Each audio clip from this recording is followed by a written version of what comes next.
Ayan, magandang umaga Luzon, Visayas at Mindanao. Ito na naman si RL TV Vlog.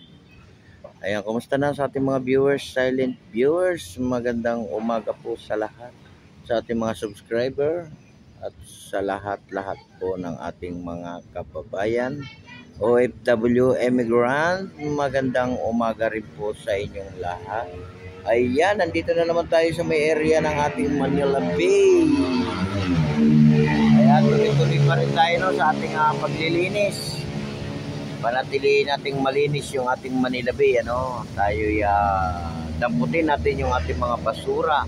Maliit man o malaki, ilagay natin sa tamang basurahan at ilagay natin sa may sako. Tayo uli ay magsama-sama uli sa paglilinis ng ating Dolomite sa kahabaan ng ating Manila Bay. Ayan, support lang tayo sa ating YouTube channel. Magandang morning to all. Ayan. Sa ating mga taga-probinsya, ingat din po kayo dyan. At lagi po niyong tatandaan, magpipray po tayo sa araw-araw po ng ating buhay para po tayo bigyan ng lakas at bigyan ng magandang healthy ang ating katawan. At dito naman sa may area ng ating Manila Bay, pero pwede po kayong mag-jogging umaga, hapon at gabi, may nag-jogging po sa gabi. At may ilaw naman dito sa ating Manila Bay. At huwag lang po kayo magdadala ng mga mahalagang gamit, mga malaglag pagtakbo niyo, diba? At dala pa rin tayo ng ating tubig, lagi po natin tatandaan, magdala po tayo ng tubig para po tayo mauhaw man, may baon tayo. Sa mga wala namang baon, may nabibili po tayong tubig dyan sa may labas ng ating Dolomite. At meron din po mga pagkain dyan. Nandiyan po yung ating mga pagkain. Ayan, ingat pa rin tayo lahat sa ating mga kababayan OFW Emigrant at sa ating mga marino. At sa lahat po ng mga nagpo-volunteer sa ating Manila Bay. Tuloy lang natin yung ating pagbo-volunteer, diba? Huwag po tayong magsasawa hanggat wala pong ulan, wala tayong nararamdaman na habagat. Pero yung ating dagat ay gumagalaw na. Pa-high tide na yata ganitong oras. Mataas ang tubig lalo na po sa gabi. Mataas daw ang tubig. At nakikita naman nila yung taas ng tubig lalo na po sa gabi. Umaabot po doon sa may batuan.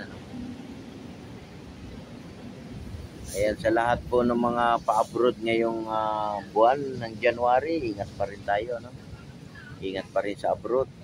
At lagi namin po kayong ipag-pray na sana po ay maging maganda rin ang buhay natin. Sa pag-abroad natin, at yung ating mga pamilya dito na iiwanan sa Pilipinas, pag-pray din natin, Sama-sama po tayo mag-pray lahat. Diba? Talagang kailangan talaga mag-abroad, kasi meron din tayo mga pinag-aaral,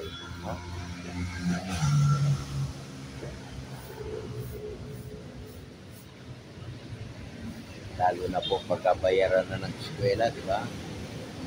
Kailangan natin maghanap ng trabaho, di ba? Hanggat malakas, trabaho tayo, guys.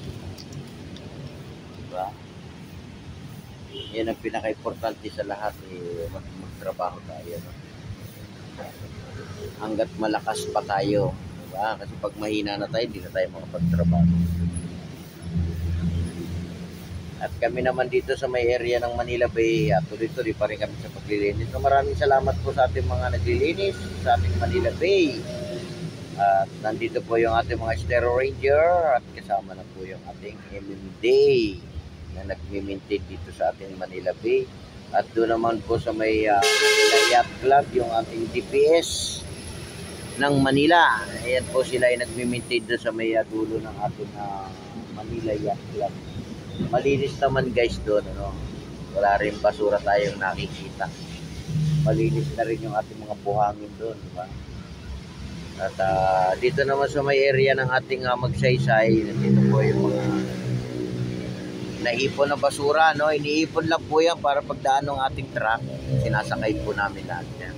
Hindi naman po yan tumatagal, talagang hinahakot natin yan. Kailangan din natin makuha yan, para hindi na yan abutan ng ating habagat, di ba? Ayan, like and share na tayo, no, sa ating YouTube channel. Magandang umaga po sa inyong lahat. Wala po, konti lang po yung ating namamasyal sa ating Manila Bay, ano? Kasi yung iba may pasok, no? Sa hapon meron din naman. Lalo na po pag araw ng Sabado, Linggo, Friday, yan, maraming namamasyal sa ating Dolomite. Tuloy-tuloy lang natin, no, yung ating paglilinis.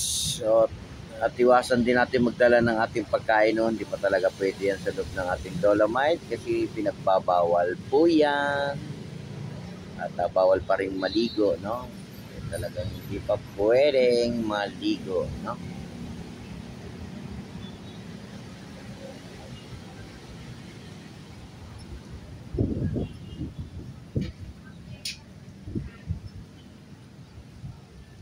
Ayan, ano, sa ating mga viewers, sa ating mga kababayan, saan man sulok ng ating mundo, pag-pray natin, no? Sabay-sabay po tayo mag-pray.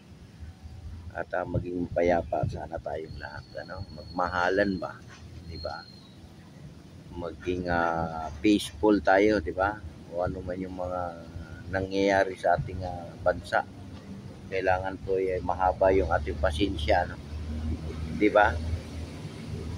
Kung ano man yung dyan, maging mainahon tayo lahat, ano?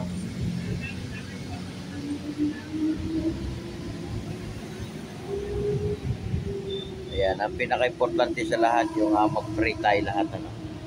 Para po tayo lumakas at mawala yung ating mga sakit, di ba? Yan po ang pinaka-importante sa lahat. Ayan, dito po ako sa may Manila Bay, Manila Bay to, guys. Hindi pa nakakapunta.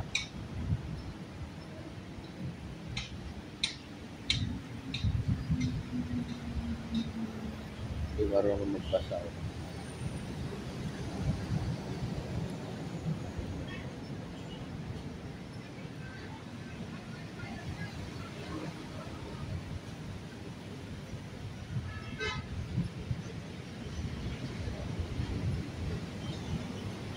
Ayan, sa ating mga viewers, silent viewers, magandang morning din sa inyo, sa ating mga subscriber.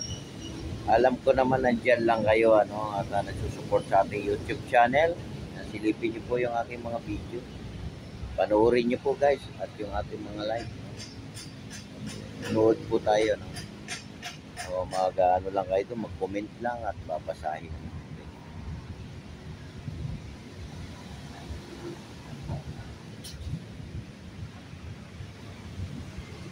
Ayan, yung mga nandyan naman sa ating karagatan, no? Yung ating mga bangka, ingat pa rin tayo, no? Hanggat walang alon, diba? Hindi ba kumukuha ng panggulam?